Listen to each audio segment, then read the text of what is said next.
The Hope of the Redoran by Tyrell Ninurth. One of the few magical arts the Psychics of Artaeum have kept to themselves, away from the common spells and schools of the Mages Guild, is the gift of divination. Despite this, or perhaps because of it, omens and prophecies abound in Tamriel, some of substance, others of pure folly, and still others so ambiguous as to be unverifiable. There are still other prophecies kept secret, from the prophecies of Dro Jezad in Elsewhere, sounds like a Khajiit, and the Neverine in Morrowind, to the Elder Scrolls themselves. The Nord nobility have a tradition of having omens read for their children. In general, these readings are of the obscure variety. One of my acquaintances told me that her parents were told, for example, that their daughter would have her life rescued by a snake, and so gave her the name Serpentkin in a special ceremony. And this young lady, Aria Valcor Serpentkin, was indeed saved by a snake many years later when an assassin creeping on her stepped on a Dansworm viper. Occasionally, omens seem to be almost purposely misleading, as if Boethia had crafted them as traps. I recall one particularly, many years ago, a male child was born into House Redoran. It was a very difficult birth, and the mother was delirious and near death by the time it was over. She chanted just as her son came into the world, and she passed from it. Fortune was smiled this day, not frowned. My child will be mighty in mind and in arm. He shall bring hope to House Redoran. Neither spell nor blade shall hurt the man, nor illness nor poison cause any harm. His blood shall never drop on the ground. The boy, named Andus, was indeed extraordinary. He never was ill and never suffered so much as a scratch all through his childhood. He was also quite intelligent and strong, which, combined with his invulnerability, caused many to call him after his mother's omen, the Hope of the Redoran. Of course, anyone who is called the Hope of the Redoran will eventually develop some taint of impertinence, and it wasn't long before he had enemies. His worst enemy was his cousin, Athen, who had borne much abuse at the hands of Andus.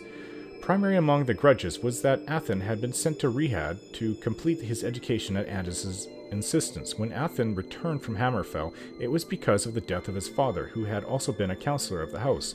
Athen was old enough to take his seat in the council, but Andus claimed the seat as well, saying that his cousin had been gone too long from Morrowind, and didn't understand politics as he did.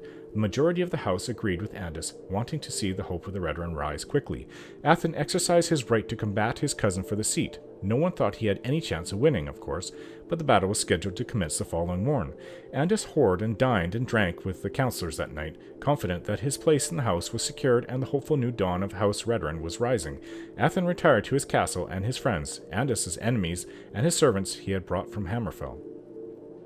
Athen and his friends were discussing the duel morosely when one of his old teachers, a warrior called Shardi, came into the hall.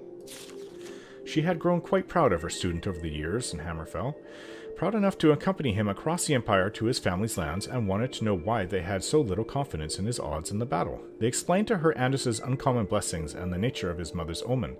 If he can't be harmed by disease, poison, magicka, and his blood can never be spilled, what hope have I ever of besting him? Cried Athen.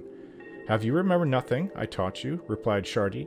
Is there no weapon you can think of that will slay without blood? Are swords and spears and arrows the only items in your arsenal? Athen quickly realized the weapon Shardi was speaking of, but it seemed absurd. Not only absurd, but pathetic and primitive. Still, it was the only hope he had.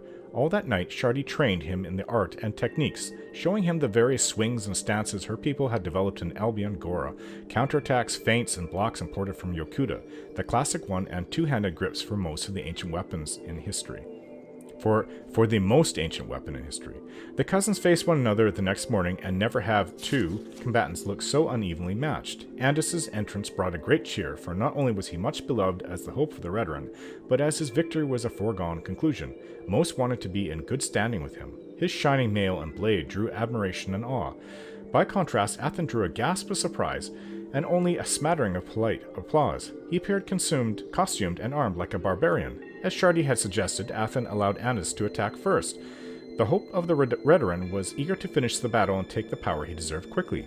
The blade pushed by Andus's mighty arm slashed across Athen's chest, but shallowly, and before it could be counterswung, Athen knocked it back with his own weapon.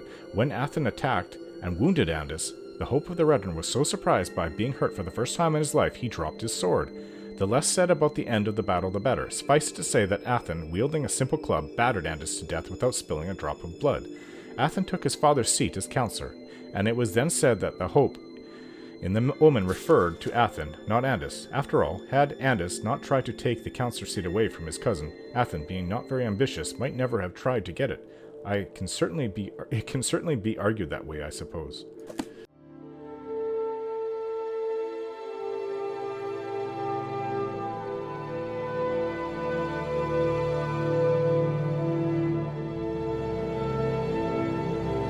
Don't forget to like, share, and subscribe.